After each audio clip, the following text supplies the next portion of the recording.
ہم ڈٹے ہوئے لوگ۔ سرکار نے فلاح انسانیت کے لیے جو دوسرا کام کیا نا، وہ لوگوں کو احساس دلایا ہے کہ اگر غلطی ہو جائے تو تم نے بندوں کے سامنے اپنے آپ کو کلیئر نہیں کرنا، تم نے تو رب کے سامنے اپنے آپ کو کلیئر کرنا، اللہ کے سامنے تم نے بچنا ہے کہ میرا گناہ معاف۔ اور حضور احساس پیدا کرتے تھے۔ بخاری شریف میں قبیلہ غامدیہ کی اس عورت کا تذکرہ موجود ہے جو خود آئی تھی، کوئی گرفتار کر کے نہیں لایا تھا، از خود آئی۔ احساس پیدا ہو گیا نا گناہ کا۔ یہاں بہت ساری غلطیاں کر کے بھی لوگ جب اپنی بات کرتے ہیں تو کہتے ہیں کبھی یاد تو نہیں کسی کے ساتھ زیادتی کی ہو، یاد تو نہیں کبھی کسی کا۔ بھئی آپ نے اتنے بڑے ولی ہونے کا دعویٰ کر دیا۔ انسان تو انسان رہتا ہے۔ بڑے بڑے لوگ کہہ گئے کہ یا اللہ اگر انجانے میں بھی بھول گئے ہیں تو ہم سے درگزر فرما، لیکن جب ہم تیار ہی نہیں ماننے کو۔ حضرت انس بن مالک کہتے ہیں وہ خاتون آئی، کوئی پکڑ کے نہیں لایا، کسی 14 دنوں کے ریمانڈ پہ نہیں اسے منوایا گیا، اسے وہ خود بخود آئی، اور کریم محبوب علیہ السلام کے سامنے جب وہ کھڑی ہوئی تو اتنے درد سے میں نے کم لوگ روتے دیکھے ہیں جس درد سے وہ روئی۔ عرض کرنے لگی حضور میں غلطی کر بیٹھی ہوں، مجھ سے زنا ہو گیا، مجھے پاک کر دیں۔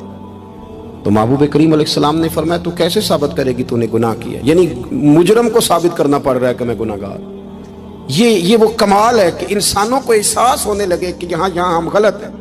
جب اعتراف جرم ہوتا ہے، جب بیماری کی تشخیص ہوتی ہے تو پھر اس کا علاج بھی ہو جاتا ہے۔ حضرت انس بن مالک کہتے ہیں وہ عرض کرنے لگی حضور میرے پیٹ میں ناجائز بچہ ہے۔ حضور نے فرمایا جا جب بچہ پیدا ہو تو پھر آنا۔ وہ 8 ماہ کے بعد آئی تو اس کی گود میں پھول سا بچہ تھا۔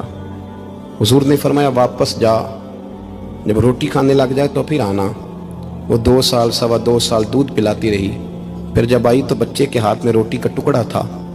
کریم محبوب صلی اللہ تعالی علیہ وسلم سے آ کے جب اس نے بات کی تو وہ درد سے روئی، کہنے لگی یا رسول اللہ 3 سال ہونے کو ہیں، میں نے گناہ کیا ہے، میں ساری رات سو نہیں پاتی۔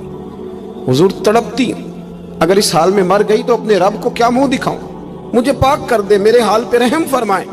محبوب کریم صلی اللہ علیہ وسلم نے بچہ ایک صحابی کو دیا، فرمایا بچوں کی طرح پالنا، اور کہا اسے لے جاؤ، پتھر مار مار کے اسے سنسار کر دو۔ صحابہ کہتے ہیں اسے پتھر لگ رہے تھے اور حضور بے چینی کے ساتھ ٹہل رہے تھے۔ آ کے خبر دی حضور وہ تو وصال کر گئی، انتقال ہو گیا۔ فرمایا یہاں تک تو بات اس کی تھی۔ حضرت انس بن مالک کہتے ہیں اب محبوب کریم نے صحابیات سے فرمایا اسے غسل دو، کفن پہناؤ، جنازہ تیار ہو جائے تو مجھے خبر کرنا۔ حضرت انس بن مالک کہتے ہیں غسل ہوا، کفن ہوا، جنازہ تیار ہوا تو حیران ہم تب ہوئے جب میرے محبوب نے فرمایا صفیں بناؤ، میں خود جنازہ پڑھاؤں گا، میں خود جنازہ پڑھاؤں گا۔ اور سرکار نے جنازہ پڑھایا تو ایک شخص کی زبان سے نکلا حضور اس ملعون کا معاذ اللہ جنازہ جس نے ناجائز بچہ جنا، اس کے لیے آپ دعا کر رہے ہیں، جنازہ پڑھا۔ حضور فرمانے لگے خاموش ہو جاؤ، تم نے گناہ دیکھا ہے اس کا احساس نہیں دیکھا، تم نے غلطی دیکھی ہے لیکن اس کی توبہ کا انداز نہیں دیکھا۔ اور صاحب کنز العمال نے یہ لفظ نقل کیے ہیں کہ کریم محبوب فرمانے لگے اس نے تو ایسی شاندار توبہ کی ہے کہ اگر میں اپنی ساری امت میں بانٹ دوں تو اللہ سب کی مغفرت فرما دے گا۔ احساس جب پیدا ہو جاتا ہے نا اپنے دل کے اندر کہ یہاں میں غلط ہوں، ان العبد اذا اعترف ثم تاب تاب اللہ علیہ او کما قال نبی صلی اللہ علیہ وسلم، رواہ مشکات۔ حضور نے فرمایا جب کوئی بندہ کہتا ہے نا اللہ میں بھول گیا تھا، اور پھر وہ توبہ کرتا ہے تو رب اس کی توبہ کو فوراً ہی قبول فرما لیتا ہے۔ پہلی بات یہ کہ عقائد کو مضبوط رکھیں، مضبوط عقائد۔ اور یہ جو آج کل ایک اور ماحول چل رہا ہے، کوئی تھوڑا ادھر کوئی تھوڑا ادھر، عقائد وہی درست ہیں جن کی تشریح شیخ عبداللہ محدث دہلوی نے فرمائی، عقائد وہی درست ہیں جن کی بابت حضرت مجدد الفسانی لکھ گئے، اور ان سب کو اگر کھلا کر کے بیان کیا تو امام احمد رضا فاضل بریلوی نے بیان کیا۔ انہی بزرگوں کی باتوں کو کھول کر ہمارے سامنے رکھا۔ مضبوط عقائد کی زندگی گزاریں۔ اور دوسری بات اگر کبھی کوئی غلطی ہو جائے پھر اس کا احساس پیدا کریں، پھر اس سے توبہ کریں۔ تیسری بات جو فلاح انسانیت کے لیے بڑی ضروری ہے وہ یہ ہے کہ تھوڑا احساس پیدا کریں دوسروں کا۔ میری زندگی میری ذات سے شروع ہوتی ہے، میری ذات سے، میرے سے ہنس کے بولو، میری بات مانو، میرے پیچھے چلو، میرے آرام میں خلل نہ آئے، میری طبیعت کے مطابق۔ بھئی آپ کی طبیعت کے مطابق چلیں تو پھر تو آپ بہت بڑے خود غرض ہوئے کہ آپ نے صرف اپنے لیے سوچا۔ محبوب کریم کا کمال یہ تھا کہ حضور نہ دوسروں کا بڑا احساس فرماتے تھے۔